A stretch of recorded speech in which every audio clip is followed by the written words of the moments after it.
افقص کار دختری کارون پیمه چشی ترکایی دوستو اینی منطقه را فقط یک معلومات بر فرمیدم پس باز ادامه بتین. قیمتترین منطقه سیویدن یا به اصطلاح بسیار هم پرارزشترین منطقه سیویدن حاصل خیز یعنی منطقه است که سرمایه‌داراش مردم برای چکر زدن اینجا عین طبیعت افغانستان اگه دیده باشین در وسط اوسط افغانستان منطقه شمال افغانستان اگر رفته باشین خودمون تپه‌زار و دلدلزار و به جای منطقه سرسبز دارن خصوصا در تابستان با خانه‌های بسیار بسیار لوکس و مقبول و بسیار قیمت است اینجا. تابستان اگه بودین بخیر باز یک چکر اینجا بین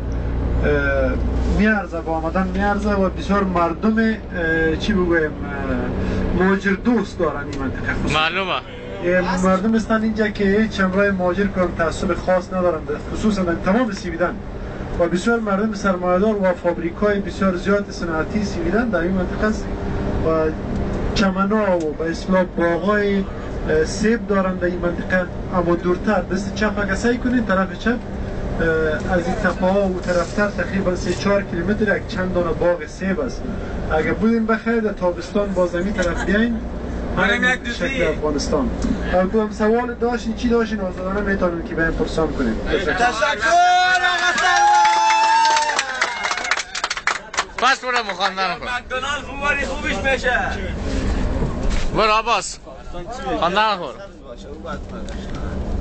بخون دیگه برو نید در فیسبوک هم در سماجه آدمی هست یک شریک بخون دیگه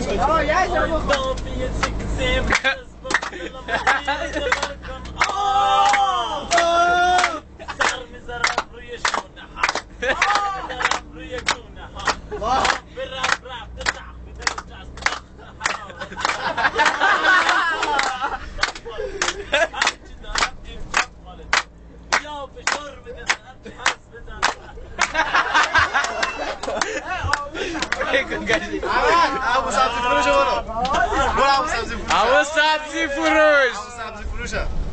اما سبزی فروش بله